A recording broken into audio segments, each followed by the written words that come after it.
It was September 14th, 1987, backstage at the MTV Video Music Awards at the Universal Amphitheater in Los Angeles, where the biggest names in music had gathered for the most prestigious night in popular culture. Michael Jackson had just delivered his legendary performance of Bad and was being hailed as the undisputed king of pop, while Jimmy Cliff was preparing to accept a Lifetime Achievement Award for his contributions to bringing reggae music to global audiences. The music industry was at a crossroads where pop, rock, and world music were blending in ways that had never been seen before, creating both incredible artistic opportunities and serious questions about cultural appropriation and artistic credit. MTV's global reach meant that millions of viewers worldwide were being introduced to musical styles they had never heard. But it also meant that the original creators of those styles weren't always receiving appropriate recognition or compensation. Jimmy had been watching Michael's career with growing concern as the king of pop incorporated increasingly obvious Caribbean rhythmic elements into his blockbuster hits without acknowledging the reggae pioneers who had created those musical innovations. Songs like Don't Stop Till You Get Enough and Wanna Be Startin' Something featured rhythmic patterns that were clearly derived from reggae music. But Michael was receiving all the credit and commercial success, while Caribbean artists remained largely unknown to mainstream American audiences. What made this situation particularly frustrating for Jimmy was that he had personally introduced Michael Jackson to reggae music during a 1979 meeting at Quincy Jones's studio, sharing records and explaining the spiritual and cultural significance of Caribbean rhythmic innovations. Jimmy had hoped that this cultural education would lead to respectful collaboration and proper crediting of reggae's influence on pop music, but instead, he had watched Michael achieve unprecedented success using Caribbean musical concepts without acknowledgement. As Jimmy waited in the backstage area, he could hear the thunderous applause that was still echoing through the amphitheater following Michael's performance. The audience's enthusiasm was genuine and well-deserved. Michael Jackson was undoubtedly one of the most talented entertainers who had ever lived.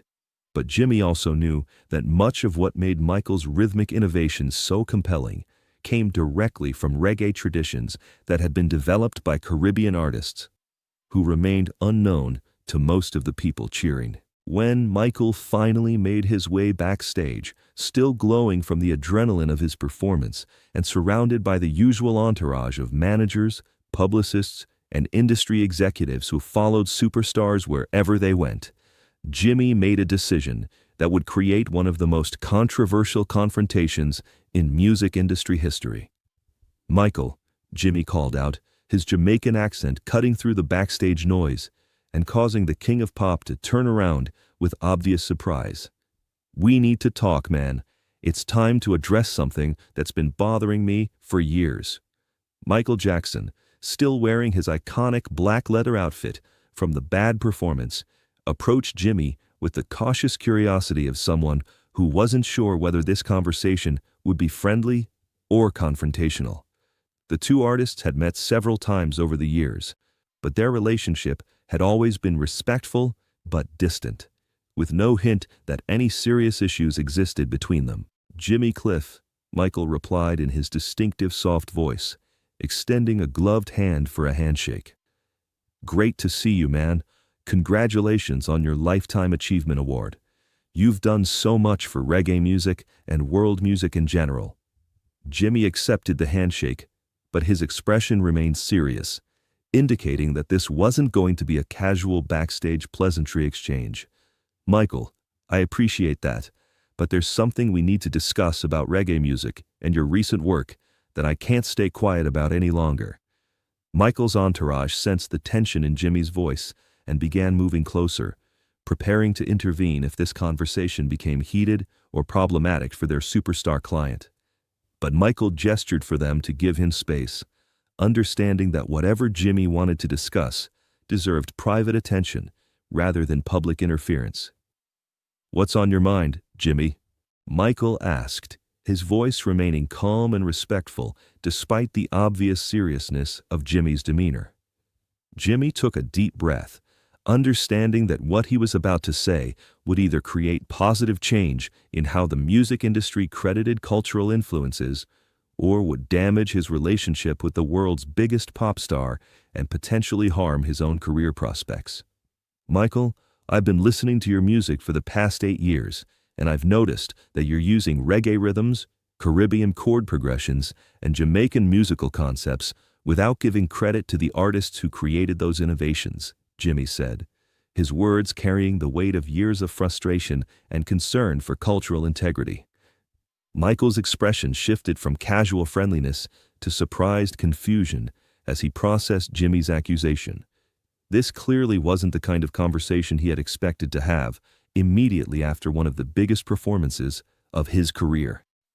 "I'm not sure I understand what you mean, Jimmy," Michael replied, his voice still soft, but now carrying obvious bewilderment.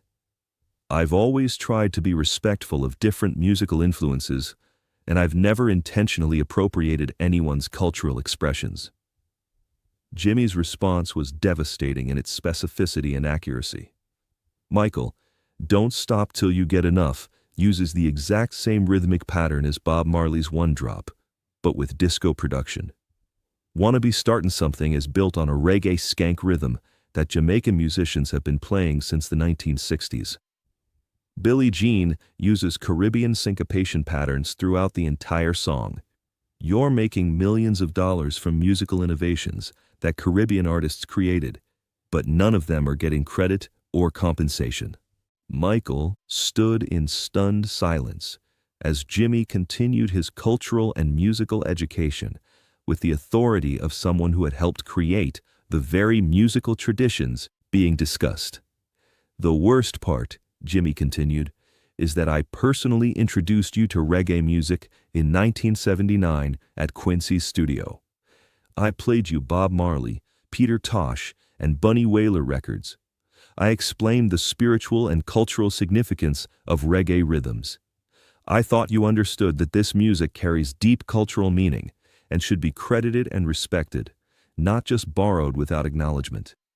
The backstage area had gradually become quieter as other artists and industry professionals noticed the serious conversation taking place between two major figures in popular music. People weren't openly eavesdropping, but there was obvious awareness that something significant was happening. Michael Jackson's response to Jimmy's accusations would prove to be one of the most surprising and genuine moments in the history of celebrity confrontations. Instead of becoming defensive or dismissive, instead of having his entourage remove Jimmy from the area, instead of denying the influence that Jimmy had accurately identified, Michael did something that shocked everyone present. "You're absolutely right," Michael said, his voice carrying obvious emotion and genuine remorse. "I have been using reggae influences without proper credit. And that's not just disrespectful, it's wrong. I never intended to appropriate Caribbean culture. But impact matters more than intention, and I can see that my success with music that incorporates reggae elements has overshadowed the original creators."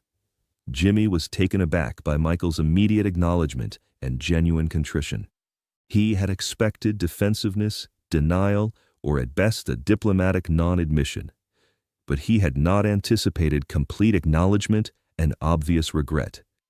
Michael continued, his voice growing stronger as he realized the importance of this moment for both his own integrity and the broader music industry's approach to cultural crediting.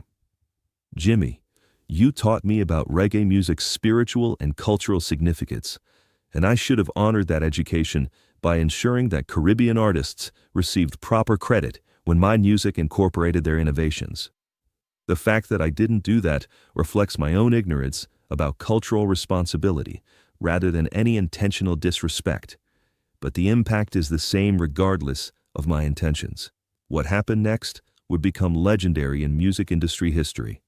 Michael Jackson, at the peak of his global superstardom, made a public commitment that would transform how popular music acknowledged its cultural influences. "Jimmy, I want to make this right," Michael said, his voice now carrying the conviction that had made him a global icon. "Not just between you and me, but for all Caribbean artists whose innovations have influenced popular music without receiving proper recognition. Michael turned toward his manager, who had been listening to the conversation with obvious concern about the potential publicity implications of his superstar client acknowledging cultural appropriation on the night of his biggest MTV performance. "I want to set up meetings with Bob Marley's estate, Peter Tosh's representatives, and every major reggae artist who has influenced my work," Michael announced, his voice loud enough for several nearby industry professionals to hear. "I want to discuss both retroactive crediting for past songs and collaborative partnerships for future projects." Jimmy's shock at Michael's response was visible to everyone present. This was not just an apology or acknowledgement. This was a commitment to systemic change in how the music industry handled cultural influences and artistic crediting. Michael continued with even more specific commitments that demonstrated genuine understanding of the cultural and economic issues Jimmy had raised. "I also want to establish a foundation that supports reggae music education and provides financial assistance to Caribbean artists who haven't received appropriate compensation for their cultural innovations," Michael declared. "Music shouldn't just take from different cultures. It should give back to the communities that created the innovations we all benefit from." The backstage area had now become completely silent as people realized they were witnessing one of the most significant moments of cultural accountability in entertainment history.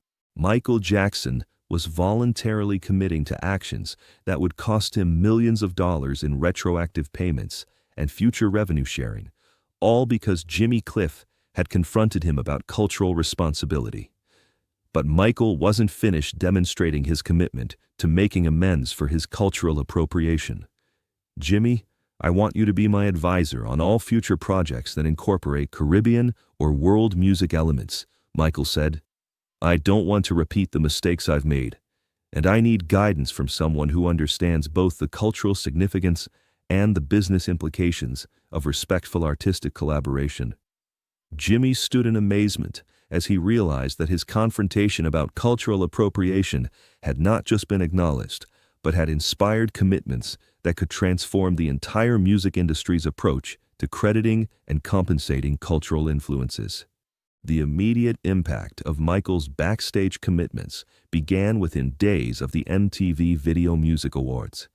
Michael's management team started reaching out to reggae artists' representatives to discuss retroactive crediting and compensation arrangements. Music industry trade publications reported on Michael's unprecedented acknowledgement of cultural appropriation and his voluntary commitments to address the issue. Within 6 months, Michael Jackson had established the World Music Heritage Foundation with a $10 million initial commitment, dedicated to supporting artists from musical traditions that had influenced popular music without receiving appropriate recognition or compensation. The foundation provided both educational programs and financial assistance to musicians from Caribbean, African, Latin American, and other cultural traditions. Michael also began including detailed cultural credits on all his album releases, acknowledging not just individual musicians, but the cultural traditions that had influenced his musical innovations. His 1991 Dangerous album became a model for how major artists could respectfully incorporate world music influences while ensuring appropriate crediting and compensation. Most significantly, Michael's response to Jimmy's confrontation influenced how other major artists began approaching cultural influences in their work. Record labels started requiring cultural consultation and crediting protocols for any projects that incorporated non-Western musical elements. Jimmy Cliff's willingness to confront Michael Jackson about cultural appropriation and Michael's extraordinary response created lasting change in how the music industry handled questions of cultural respect and artistic crediting. The backstage conversation became a case study in how authentic dialogue about cultural responsibility could create positive systemic change rather than just controversy. Years later, Jimmy reflected on the confrontation as one of the most important conversations of his career, not because it created conflict, but because it demonstrated that even the most successful artists could acknowledge their mistakes and commit to positive change when approached with respect and accurate information. Michael Jackson's response to Jimmy's accusations proved that accountability and cultural respect could coexist with commercial success, and that the greatest artists were those willing to learn, grow, and use their influence to address cultural inequities rather than simply defending their past actions.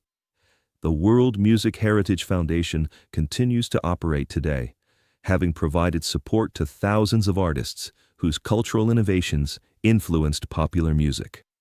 Michael's commitment to cultural accountability became part of his legacy alongside his musical achievements, proving that acknowledging cultural appropriation could enhance rather than damage an artist's reputation when handled with genuine respect and substantive action. If this incredible story of how honest confrontation about cultural appropriation led to positive change and industry transformation moved you, make sure to subscribe and hit that notification bell for more amazing tales of artists who use difficult conversations to create lasting positive impact in the music industry. Share this video with someone who believes that cultural respect and commercial success can work together to honor the traditions that make all music possible. And don't forget to check out our other videos about the behind-the-scenes moments that changed how the entertainment industry approaches questions of cultural appropriation and artistic responsibility.